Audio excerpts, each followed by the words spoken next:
You guys want to know the best decks to play in the XYZ Festival in Master Duel? If you did, you've come to the right place.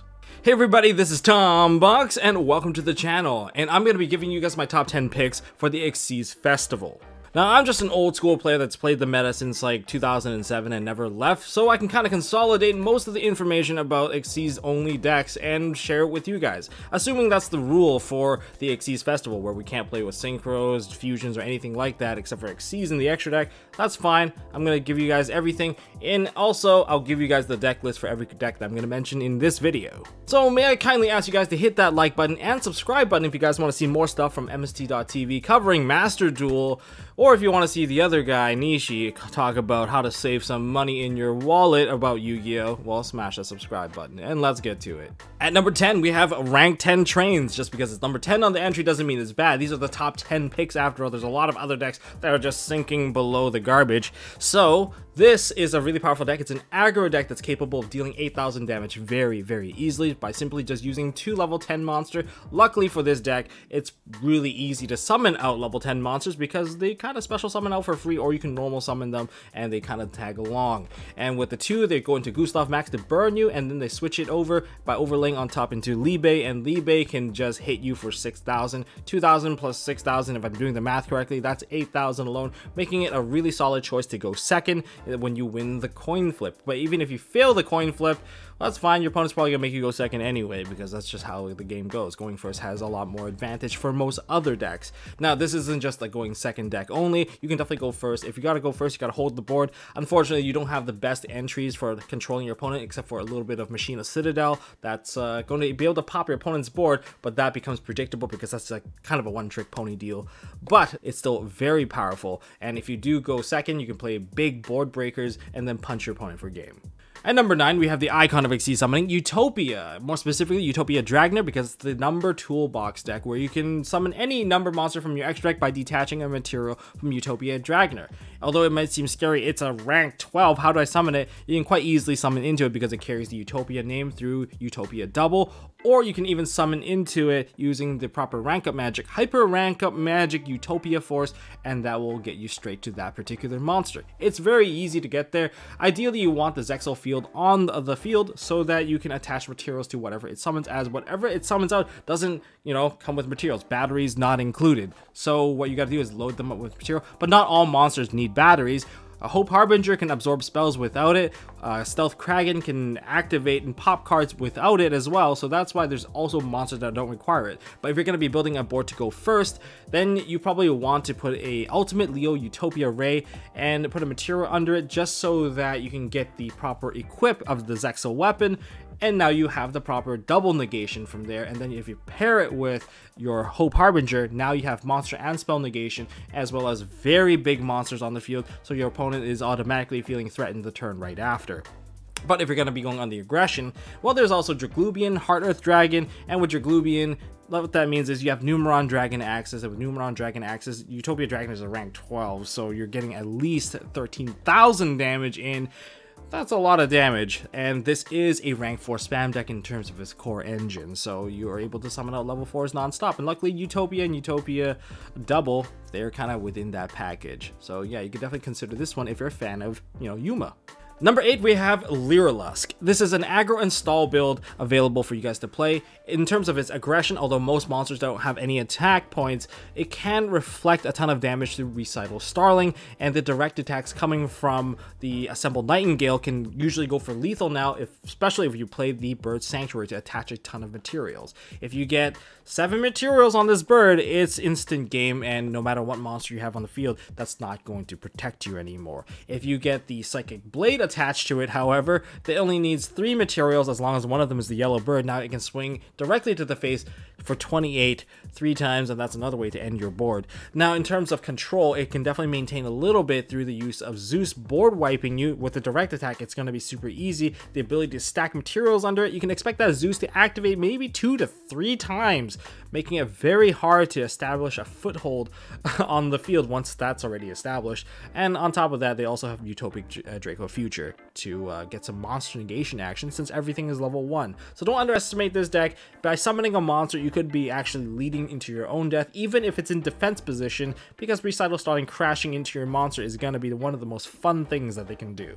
Number 7, we have Grenmaju rank 8, essentially just Grenmaju without all the link ones and with more level 8s put into here so we can clear the board much quicker. This deck is designed to go second, has a really high OTK rate, and can punch for 8,000 damage either through the Grenmaju itself. It can definitely stall a little bit thanks to the Gizmek, and Pot of Desires is just there to just fuel. Even if they don't draw a card, they have a 4,000 damage Grenmaju. This is purple because it doesn't require the extra deck. It's one of those decks where most of it's probably gonna get banished by Eater of Millions, but the extra deck is definitely there and it's useful enough to be there. Like a lot of the rank 8s, we have a lot of monster popping coming from the Galaxy Eyes package. We have Draglubian package for additional OTK. This deck is just geared to kill your opponent, and most of the cards in the main deck are there to just remove any sort of threat available, and that's why this is one of the most aggressive decks on this list. Number 6, we have True King Dinosaurs. For the Xyz lineup, we have Evolzorlagia, Dolka, and we have True King of All Calamities, VFD. The reason why I included the True King package in here is because without the link ones of Secure Gardna and Linkuriboh, it's pretty hard to play with the pills unless you have to give up like one of your hand traps. But I'd rather give up one of these guys instead.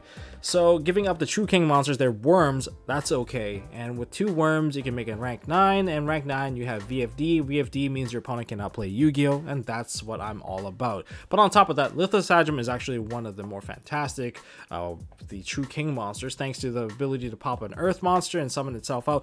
And when it does, you get to look at your opponent's extra deck and get rid of some of the problem cards. So it just makes your matchups a lot easier. So don't underestimate that. And without links, it's just even better for the UCT because it's always going to be able to book something face down. And that's why it's going to be awesome for that.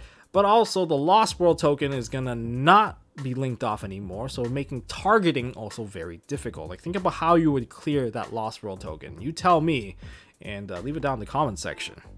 At number 5, we have the sweetest deck here, Madolche. This combo deck is insanely powerful, easily can dish out 8,000 damage with a 1-card start. 1-card combo, guys, and it has some of the best hand trap lineup. It can play triple maxi, but also has Herald of Orange Light. If you guys love Drytron, you're gonna love this deck because it can play the same hand trap, and it combos really, really well, as well as establishes some boards that are just basically unplayable for most other players because you have the negation of any face-up card on the field thanks to Promenade. You have monsters that are so sticky and they're very difficult to kill thanks to like Ticket, Chateau, Salon, everything just constantly piling free resources for this deck. And when they go off, it's going to be an uphill battle. And this deck, being a 1-card combo deck with the best hand traps available and some of the best removal too. Tiara Misu is a non-targeting spin 2 cards back into the deck. I can't complain about that. That is like the standard that like we consider as a good effect, and well, she can spin 2 cards, and that's pretty good. And a built-in DD Crow-esque effect from Teacher. This deck is just super flexible, and they are basically playing at full power. Number 4 is an uncommon entry. This is Danger rank 8. It seems like it's a bit of a spin-off to the Grenmaju rank 8, but instead of banishing a bunch of cards and doing Grenmaju One Punch Man, this one is using dragons to just clear stuff off of the board. You can even search. There's a lot of synergy with like the discard cost of Trade In and Melody of the Awakening Dragon for the Danger monsters. And in case that you do leave yourself with like Nessie and Jackalope, there's a Galactic Spiral Dragon. In the case that there's 2 dragon monsters on the field, you can summon that out from your hand or from graveyard, I believe, and it will turn everything into a level 8, giving you basically a field full of 8s so that you can clear something with Dingirzu and maybe finish your opponent off with a Numeron Dragon.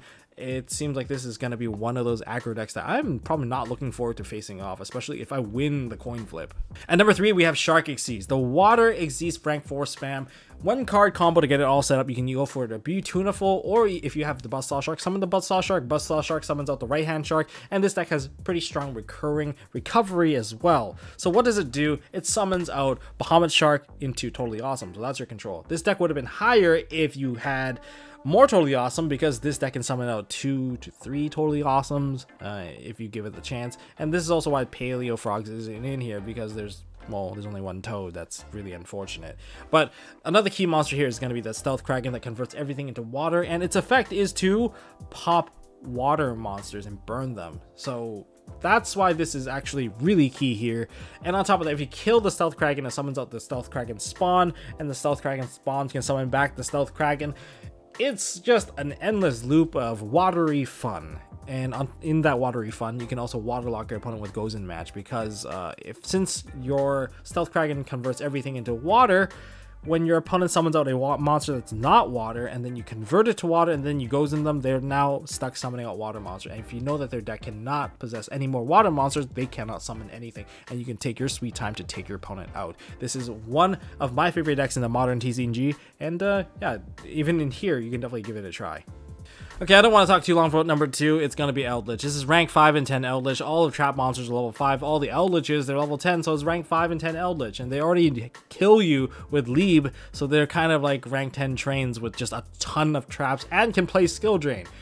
They're just kind of playing at full power, to be honest. So the only trap that they're not allowed to play is Dogmatic Punishment. So there's that going for it, I guess. They can shove in more Solemns in there or more Floodgates. I don't know how I feel about this, but if this is gonna exist, I'm gonna be pretty upset. And at number 1, Zoodiac Eldritch. I'm sorry guys, it has to be this particular deck. Zoodiac is just one of the most powerful Xyz engine available, and since Eldritch doesn't really normal summon, this seems like a match made in heaven right here, because you're able to just summon out a Zoodiac, go all the way into a Trident, pop your own Cursed Outland, dump the Golden Land trap into the graveyard, put a Sanguine on board, but not before you, of course, you searched out the first Golden Land trap and set it onto the field, so you're guaranteed the Golden Lord package. And even if you're forced to go into a Zeus and just wipe the entire board, the Golden Land package, as long as you get one of them in there, you've gotten your whole engine going. This was a TCG meta relevant deck, and I believe it even won an extravaganza in the past, so this is one of the more strong entries for sure, and it has like a proven track record as well, so don't underestimate this one. I think this is actually going to be the strongest one out there. And before I close out this video, I want to give an honorable mention to also generators. They are rank 9 spam. I mean, this is a format where VFD does exist, so why not kind of give it a chance? Unless VFD is like banned in the format in the end, like they have their own little ban list where you can't do VFD spam. Well, then I'll take that back. But for now, I'm going to give them an honorable mention as well, because they can play Enter Blathnir as well, and they're just a really good standalone deck if you're forced to play without links. So anyways, that being said, that's all I got for this video. If you guys enjoyed this video, smash the thumbs up button. If you guys want to see more stuff from MST.TV, more Master Duel stuff, you know, more stuff from TCG, well, hit that subscribe button, ding that notification bell, and I'll see you guys in the next one.